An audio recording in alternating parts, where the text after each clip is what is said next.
Oh waouh, l'intro est folle. Bonjour, on se retrouve à nouveau avec Elena qui est là et on va à nouveau parler de thé puisque, comme vous l'avez vu dans la précédente vidéo, elle est sommelière du thé. J'ai même pris mon badge cette fois-ci. J'ai un petit badge et tout. Pas mal, hein, gagner ça à la sueur de son front. On va parler du refroidissement du thé dans une théière. Parce que ça, c'est un vrai problème, non? On n'en parle pas assez. Ah ouais, c'est un problème dont on parle pas assez. Et donc, comme Elena est sommelière du thé, on a plein de théières à la maison, mais notamment ces deux-là, que tu vas nous présenter si tu veux. Celle-ci qui est une théière en fonte japonaise. Ok. Et celle-là qui est une théière en verre. Ok. Et c'est quoi la différence pour le thé Bah, entre ces deux théières? déjà, c'est des théières de grand volume. Donc en réalité, quand on prépare du thé, on préfère souvent des plus petits volumes. Mais ça, c'est pratique quand on reçoit plein d'amis.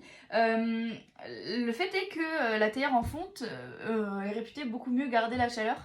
Et donc être sur une sorte de constance de l'eau qu'on va mettre dedans, alors que la théière en verre perdrait plus de chaleur et donc est moins conseillée pour avoir une infusion comme on la souhaiterait, quoi, disons. Après, est-ce que c'est...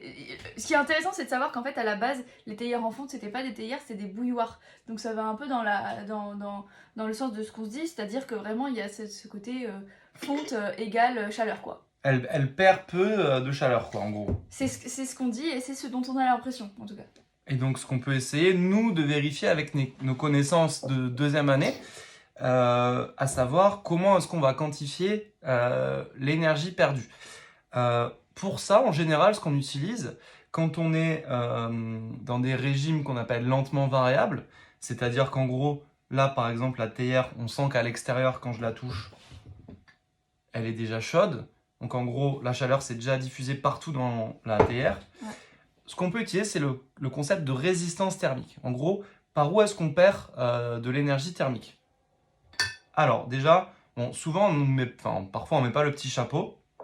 Dans ces cas-là, on perd de l'énergie thermique par le dessus, où on a le thé directement, là, ce que vous pouvez voir, en contact avec l'air, et par le côté, ici, donc au niveau des parois. Donc en fait, si on fait un petit schéma équivalent des résistances thermiques, on a en parallèle une branche, je vous laisse suivre au tableau en même temps. Toi tu le vois pas du coup, mais on a une branche où on a directement la conducto-convection à la surface R, à l'interface T-R, ce qui nous donne une résistance thermique équivalente qui vaut 1 sur HS, où H c'est le coefficient Newton, TR. Et une deuxième branche où on a à la fois la diffusion dans le verre, qui a une certaine résistance thermique, et encore le 1 sur HS, où S, cette fois-ci, c'est la surface de contact entre le verre et l'air. La résistance thermique associée à la diffusion dans le verre, ou dans la fonte, hein, peu importe, en général, donc si c'était un plan, on écrirait que c'est l'épaisseur divisée par la conductivité thermique fois la surface. Là, c'est une sphère, donc il faudrait la calculer autrement. Peut-être je vous mets le calcul complet en sphérique, c'est un tout petit peu compliqué. Donc bon, et puis là je ne l'ai pas encore fait, donc moi je vais faire comme si c'était l'épaisseur divisé par lambda fois la surface d'une sphère, c'est-à-dire 4pi fois le rayon au carré. Bon d'ailleurs vous constatez que pour la fonte, c'est pas tellement une sphère, d'accord? Mais au global, même une théière sphérique en fonte, ça devrait bien conserver la chaleur, non? T'es d'accord avec moi? Ouais, complètement. Bon, et si on fait ce calcul-là, pour la fonte et pour le verre, on a la résistance thermique totale, et donc le flux thermique perdu s'écrit finalement comme étant la différence de température entre l'intérieur, donc celle du thé qui a combien là à peu près? 90. 90, moins l'extérieur qui est à 20, donc disons 70 degrés, divisé par la résistance thermique totale qu'on vient de calculer. Sauf qu'il y a un truc un peu bizarre qui se passe si on fait ça, c'est que la fonte a un lambda, donc une conductivité thermique, plus grande que le verre. Donc en réalité, la résistance thermique liée aux parois de la fonte, à épaisseur égale, en fait elle est plus faible, et donc le flux perdu est plus grand, alors que normalement c'est censé mieux conserver la chaleur. À vrai dire, je ne sais pas vraiment pourquoi. Alors plusieurs possibilités. Elena m'a dit qu'a priori l'épaisseur de la fonte était plus grande. après, quand on touche, c'est pas évident, C'est évident. pas flagrant, mais par exemple sur la fonte, c'est très rare d'avoir de la fonte parfaitement lisse aussi. Donc peut-être que le fait qu'il y ait des motifs, ou là par exemple on voit c'est quand même très rainuré, peut-être que ça joue. Alors exactement, Hélène a tout à fait raison. Et ça joue dans quoi?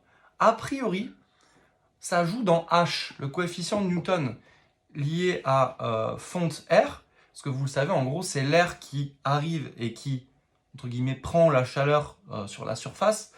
Il y a une certaine couche limite, vous le savez. Et là, il est possible que cette couche limite soit beaucoup plus grande, justement, du fait de ces rainures que vous voyez là. Et puis du fait du matériau, la fonte, on sent, c'est toujours un peu râpeux, quoi. Enfin, Pour eux, un peu. poreux. Donc il y a peut-être une couche limite beaucoup plus grande et donc un H beaucoup plus petit pour la fonte. C'est possible que ce soit ça. Dernière possibilité que j'imagine, le verre, il y a quand même une grosse différence avec la fonte que n'importe qui peut voir, c'est que c'est transparent. Et donc le rayonnement, le fait que le verre rayonne, le thé rayonne de l'énergie, dans le verre ça passe, a priori, alors que dans la fonte, bah, le rayonnement est absorbé par les parois justement. Et donc, en gros, on ne perd pas d'énergie par rayonnement. Alors pour ça, je ne sais pas du tout, mais je vais quantifier au tableau je vais imaginer la puissance perdue par rayonnement, qui est juste sigma, la constante de Stéphan, fois la température puissance 4, en Kelvin, hein, attention, fois la surface extérieure du thé, on va dire.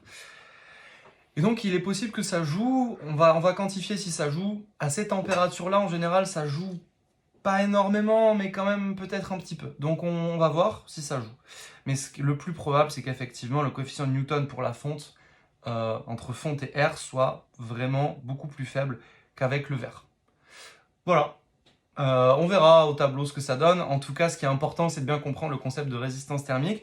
Une fois que vous avez la puissance en fonction du temps, c'est très facile, hein, puisque vous faites un premier principe. La masse du thé fois la capacité thermique fois dt, la différence de température, est égale à cette puissance fois dt. Vous pouvez trouver la température en fonction du temps. Évidemment, ça décroît. En quelques dizaines de minutes, je dirais. Ouais. Voilà. Merci Elena. Merci à toi. C'était un plaisir de te recevoir chez nous, finalement. Et voilà, et à la prochaine, peut-être pour d'autres vidéos sur le thé, peut-être sur encore d'autres vidéos, je sais pas. Voilà, à bientôt. Buvez du thé. Ouais, le thé, c'est super bon. Chine, encore une fois. Là, on laisse tourner combien de temps là 2-3 minutes? Ouais.